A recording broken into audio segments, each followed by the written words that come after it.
وَلْتَكُنْ مِنْكُمْ أُمَّةٌ يَدْعُونَ إِلَى الْخَيْرِ وَيَأْمُرُونَ بِالْمَعْرُوفِ وَيَنْهَوْنَ عَنِ الْمُنْكَرِ وَأُولَئِكَ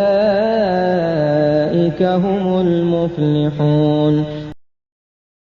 Dengan ini teman-teman sekalian, bagaimana berobat? Berobat ini ada 3 cara dalam syariat kita, dan ini sayangnya yang pertama dan kedua yang merupakan asas dilupakan oleh kaum muslimin. Yang ketiga yang merupakan akhir daripada ikhtiar, justru ini yang mereka fokus untuk melakukannya. Teman-teman sekalian, kita harus yakin dengan sabda Nabi SAW dalam hadis Bukhari. Beliau bersabda, "Ma anzalallahu da'an illa anzalallahu lahu shifa." Allah tidak akan pernah menurunkan penyakit kecuali Allah turunkan kesembuhan bersamanya. Nggak ada kata-kata tidak ada kesembuhan. Nggak ada dalam Islam penyakit tidak ada obatnya, mustahil.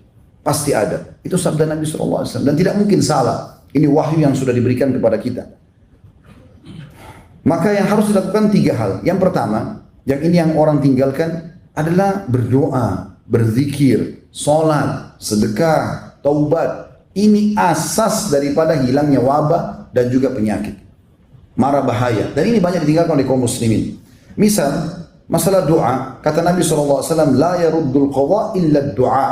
Tidak akan pernah ada yang bisa mengubah takdir kecuali doa. Kemudian Nabi SAW juga bersabda di dalam hadis riwayat Tirmidzi, inna doa yanfa'u mimma nazala wa mimma lam yanzil, fa'alaikum ibadallahi bid doa. Sesungguhnya doa akan bermanfaat terhadap apa yang sudah ditetapkan, takdirkan, dan apa yang belum ditetapkan atau ditakdirkan. Maka hendaklah kalian memperbanyak doa. Juga dalam sabda Nabi SAW tentang masalah doa, seperti misalnya doa keluar dari rumah. Biasakan membaca doa ini. Kata Nabi SAW, siapa yang keluar rumah membaca Bismillah, tawakkaltu ala Allah, la hawla wa la quwata illa billah. Dengan nama Allah, aku bertawakal kepada Allah, menyerahkan diri kepada-Nya dan tidak ada yang kekuatan kecuali milik Allah. Kata Nabi SAW, apabila seseorang keluar rumahnya, lalu dia membaca doa tadi, maka Allah akan menjawab mengatakan, engkau akan diberi petunjuk, dicukupkan dan selalu terjaga. Maka syaitan pun akan menyingkir darinya. Syaitan yang lain berkata, bagaimana mungkin engkau bisa mengganggu seseorang yang telah mendapat petunjuk, kecukupan dan penjagaan. Ini sebuah hal yang luar biasa. Bagaimana dia membaca doa keluar rumah misalnya. Begitu juga dengan doa-doa yang lain. Ya. Seperti misalnya dia supaya diijabah doanya, dia baca doa Dzannun atau la ilaha illa anta subhanaka inni kuntu minadh dhalimin. Jadikan sebagai zikir dia. Ya Allah, tidak ada Tuhan yang berhak disembah kecuali Engkau, Maha suci Engkau, aku termasuk orang-orang yang zalim. Ini doa dibaca oleh Nabi Yunus alaihissalam. Kata Nabi SAW setelah menjelaskan kejadian tersebut, beliau mengatakan, lam yad'u biha rajulun fi syai'in qattun illa istujiba Allahu lah. Seseorang, sesungguhnya tidak ada seorang muslim pun yang berdoa dengannya dalam satu masalah apapun melainkan Allah pasti kabulkan. Itu juga zikir kepada Allah Subhanahu wa taala. Zikir pagi petang misalnya. Di antara zikir pagi petang bunyinya a'udzu bikalimatillahi tammati min syarri ma khalaq. Hadis riwayat Muslim. Aku berlindung kepada Allah dengan kalimat-kalimat Allah yang sempurna dari segala yang buruk diciptakan. Kata Nabi SAW, siapa yang membaca ini 3 kali di pagi hari dan 3 kali di sore hari, ya, maka tidak akan ada mudarat atau mara bahaya yang akan memudaratkannya hingga sore hari. Kalau dia baca 3 hari pagi sampai sore dia aman. Dan kalau dia baca 3 kali sore hari, maka tidak akan ada mara bahaya yang akan memudaratkannya hingga pagi hari lagi. Dijaga oleh Allah Subhanahu wa taala. Zikir yang pendek mudah diamalkan. Begitu juga dengan zikir pagi petang yang masyhur, walaupun semuanya hampir semuanya 80% intinya minta agar diberikan keselamatan. Di antaranya adalah Allahumma inni as'alukal afiyah fid dunya wal akhirah. Ya Allah, aku minta kepadamu keselamatan di dunia dan di akhirat dari segala macam bara bahaya termasuk wabah. Allahumma inni as'alukal afwa wal afiyata fi dini wa dunyaya wa ahli wa mali. Allahumma astur awrati wa amir rawati. Allahumma ihfazni min bayni yadayya wa min khalfi wa an yamini wa an shimali wa min fawqi wa a'udzu bi'azamatika an uqtala min tahti. Hadis sahih riwayat Ahmad. Yang artinya, Allah, sungguh aku memohon kepadamu keselamatan di dunia dan di akhirat. Ya Allah, sungguhnya aku memohon kepadamu keselamatan dalam agamaku. Jangan sampai aku menyimpang. Kemudian juga keselamatan di duniaku, keselamatan di keluargaku, keselamatan di hartaku. Ya Allah, tutupilah aurat-auratku, maksudnya kekurangan-kekuranganku, dan tentramkanlah hatiku dari rasa takut. Ya Allah, peliharalah aku dari mukaku, dari belakangku, dari kananku, dari kiriku dan dari atasku, dan aku berlindung dengan kemahabesaranmu agar aku tidak tergelincir ataupun kena gempa dari bawahku. Ini diantaranya saja, dan cukup banyak zikir-zikir. Ya.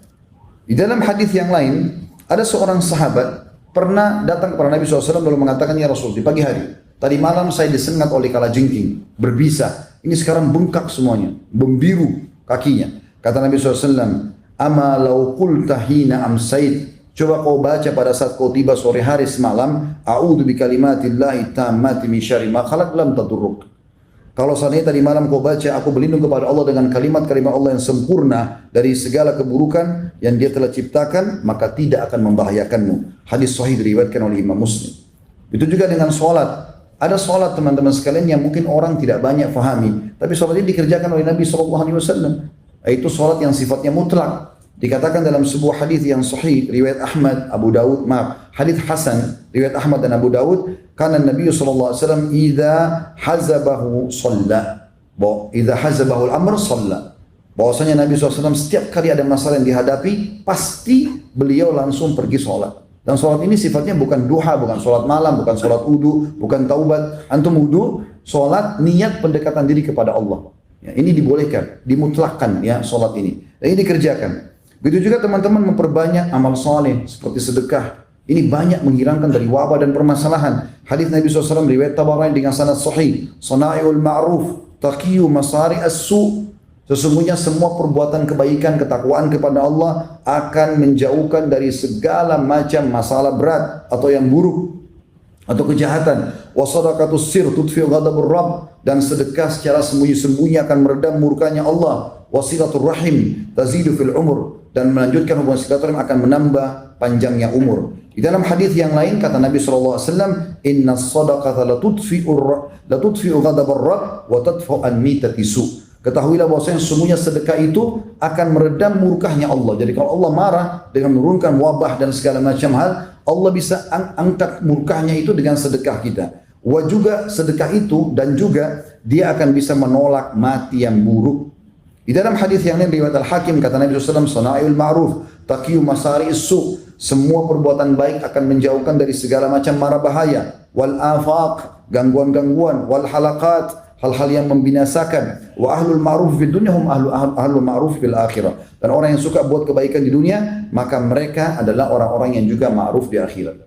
Termasuk teman-teman sekalian dianjurkan agar menutup wadah-wadah minum dan makan ya di rumah. Disebutkan dalam sebuah hadis, dan hadis ini juga adalah hadis yang sahih. Diriwayatkan Imam Muslim. Saya langsung saja ke terjemahannya. Kata Nabi SAW, tutuplah bejana-bejana, rapatkanlah tempat-tempat minum, karena ada waktu satu malam atau ada waktu pada saat orang-orang lagi tidur, ketika turunnya wabah atau di malam hari turun wabah. Tidaklah ia melewati bejana yang tidak ditutup ataupun tempat minum yang tidak dirapatkan, kecuali ia akan masuk ke dalamnya. Wabah itu akan masuk. Makanya sunnah Nabi SAW adalah bagaimana kita menutup wadah-wadah minuman dan makanan kita. Tentu masih banyak poin-poin yang lain teman-teman, karena khutbah Jumat saya ringkaskan. Kemudian kita masuk juga ke jenis pengobatan. Selain tadi saya bilang ada 3, yang pertama adalah zikrullah, ya, yang doa, sedekah dan seterusnya, ini semua amal-amal saleh. Yang kedua masuk dalam pengobatan adalah pengobatan yang juga banyak ditinggalkan oleh kaum muslimin, pengobatan dengan cara yang diajarkan oleh Nabi SAW. Seperti misalnya ruqyah syariah. Ya, Ibnu Qayyim rahimahullah mengatakan, aku pernah merasakan rasa sakit kepala yang luar biasa, kemudian aku membaca surah Al-Fatihah, meniupkan ke air zam-zam, aku meminumnya dan mengusapkan ke badanku. Tiba-tiba sakit itu hilang. Ruqyah syariah. Teman-teman yang mau lebih jauh bisa nonton insyaAllah ceramah kami di YouTube tentang masalah ruqyah syariah. Dan ini ulama sudah sepakat mengatakan bukan hanya orang kena racun, sihir, tapi juga dia bisa mengobati segala macam masalah dan penyakit. Kemudian juga jangan pernah tinggalkan habbatus sauda. Sekarang beli di rumah, jintan hitam. Selalu kita dengar hadis Nabi SAW tapi tidak diamalkan. Hadis Bukhari Muslim, habbatus sauda dawa likul da'il sam. Biji hitam atau jintan hitam itu adalah obat untuk semua penyakit kecuali kematian. Kalau mati juga bisa diobati, jintan hitam akan obat. Maka diminum, konsumsi, taruh di teh kita, di kopi kita, di nasi, di sayur, di susu, minum sama madu. Ya. Maka ini anjuran Nabi SAW. Sakit atau tidak sakit, maka dia akan meningkatkan kekebalan tubuh insya Allah dan akan menyembuhkan penyakit. Sebagian ulama mengatakan keutamaannya, karena dalam hadisnya dikatakan habbatul barakah. biji yang penuh dengan berkah. Karena kalau orang minum, kalau dia belum ada penyakitnya, maka akan menjadi penameng ya, atau penahan daripada penyakit yang akan datang. Kalau dia sudah kena penyakit, maka akan membantu dia mengeluarkan dirinya dari penyakit tersebut. Begitu juga teman-teman sekalian dengan mengkonsumsi madu. Madu ini dikonsumsi, tapi bukan air madu, madunya dikonsumsi. Ada orang punya 1 kilo madu, 1 tahun baru habis. Diminum madu itu, jadi madu tanpa dicampur apa-apa. Itu baru manfaatnya besar. Tapi banyak orang 1 sendok makan ditaruh di 1 botol air 1 liter. Sehingga jadi air madu, bukan madunya. Madu dikonsumsi. Dan Nabi SAW pastikan, kesembuhan pasti di 3 hal. Yaitu konsumsi madu, kemudian sayapan bekam, dan juga kai atau besi panas yang ditempelkan di tubuh. Dan aku melarang umatku menggunakan kai. Dalam riwayat lain, jadikan kai sebagai obat terakhir kalian. Maka madu juga begitu. Dalam riwayat Tirmidzi ada 2 orang adik kakak. Si kakak kena diare, mencret-mencret, mohon maaf, adiknya pergi ke masjid lalu melapor kepada Nabi SAW, mengatakannya, Rasulullah, kakakku lagi mencret, diare. Kata Nabi SAW, berikan dia madu. Dia pulang ke rumah si adik, dikasih kakaknya. Ternyata belum sembuh. Dikasih kali belum sembuh, masih diare. Dia datangnya Rasulullah belum sembuh. Nabi SAW lalu marah pada anak mudanya sambil mengatakan, pasti Allah benar dan perut kakakmu yang bohong. Tidak mungkin salah. Allah mengatakan sembuh dengan madu, kok bilang tidak? Sekarang pulang berikan kembali. Diberikan kakaknya, akhirnya sembuh. Ini disebutkan dalam hadis yang sahih. Dan kita tahu dalam Al-Quran, dalam surah An-Nahl khusus, ya, surah nomor 16, Allah berfirman di ayat 68 dan juga ayat 69-nya. A'udzu billahi minasyaitonir rajim. Wa auha rabbuka ilan nahli an ittakhidhi minal jibali buyutan wa minasyajari wa mimma ya'rishun. Dan Allah mewahyukan kepada lebah-lebah, surah nomor 16 tentang lebah An-Nahl, agar menjadikan gunung-gunung sebagai rumahmu atau rumah-rumah kalian, dan juga dari pohon-pohon dan apa yang dibuat oleh manusia. Itu ayat 68. Ayat 69-nya, "Tsumma kuli min kulli tsamarat." Kemudian makanlah hai para lebah, Allah wahyukan kepada ciptaannya lebah, makanlah dari semua jenis buah-buahan. Fasluki subul rabbiki dzulula. Lalu ikutilah petunjuk jalan yang sudah Allah berikan kepada kalian. Yakhruju min butuniha syarab. Dan dari perut lebah itu akan keluar minuman. Mukhtalifa alwanuhu fihi shifa'un linnas. Yang warnanya berbeda-beda. Ada madu warna hitam, ada coklat muda, ada kemerah-merahan. Warnanya berbeda-beda. Ada yang madu warna putih dan seterusnya. Semua itu keluar dari perut lebah, kata Allah, ada obat untuk manusia. Inna fi dzalika laayatan liqaumin yatafakkarun. Itu betul-betul ada tanda-tanda kebesaran Allah bagi kaum yang mau memikirkannya. Itu juga dengan bekam, saudaraku seiman. Jangan pernah tidak bekam. Kita sekarang kalau tidak salah berada di 18 Rajab. Sunnah Nabi SAW tanggal 17, 19, dan 21. Kalau kemarin 17 Anda belum bekam, maka besok insya Allah bisa bekam di tanggal 12 atau tanggal 21. Dan Nabi SAW juga mengatakan bahwasanya kesembuhan pasti di sayapan ya bekam. Dan Nabi SAW mengatakan dalam hadis sahih riwayat Ahmad, sebaik-baik pengobatan penyakit kan adalah berbekam. Juga dalam riwayat lain, riwayat Tirmidzi, kata Nabi SAW, tidaklah aku melewati sekumpulan para malaikat ya, di langit pada saat aku sedang Isra dan Mi'raj, kecuali mereka semua mewasiatkan mengatakan, hai Muhammad, perintahkan umatmu untuk berbekam. Dan Nabi SAW mengatakan, dalam hadis riwayat Abu Daud, barang siapa ingin berbekam, hendaklah dia lakukan di tanggal 17, 19, dan 21, maka akan menyembuhkan semua penyakit. Juga teman-teman sekalian, konsumsi air zam-zam. Jangan lupakan air zam-zam. Beli, miliki, minum. Air zam-zam pulang dari umrah bukan ditaruh di gudang, di lemari, 5 tahun gak dikonsumsi. Minum zam-zam. Dan ulama mengatakan zam-zam akan terus berlaku walaupun dicampur dengan air lain. Misal, antum cuma punya 1 galon 5 liter, biasa kalau pulang umrah dikasih. Baik, kita minum sebagiannya. Bisa diisi dengan air biasa. Air biasa yang bercampur dengan zam-zam akan berubah jadi zam-zam secara otomatis. Jadi tidak akan pernah habis zam-zam kita sebenarnya. Kita bisa tinggal menambahkan air terus-menerus dan itu terus akan berlaku sebagai hukum zam-zam. Dan kata Nabi SAW dalam hadis sahih riwayat Muslim, air zam-zam penuh dengan berkah. Ia merupakan makanan yang mengenyangkan dan obat untuk semua penyakit.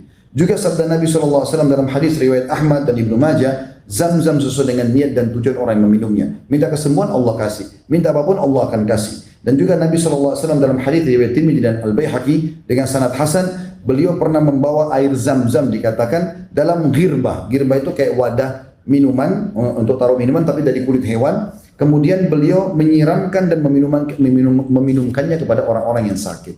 Jadi ini bentuk-bentuk ikhtiar kita. Kemudian yang terakhir, pengobatan ketiga yang paling banyak orang sekarang melakukannya dan meninggalkan yang pertama dan kedua, yaitu berobat secara medis. Dan ini dianjurkan juga dalam Islam. Tapi ini pengobatan terakhir justru. Kalau kita malah terbalik, dokter dulu, nanti kalau sudah tidak bisa sembuh dengan 30 dokter, baru sholat malam. Baru mau berdoa. Allah di nomor 30 kan, bagaimana bisa sembuh?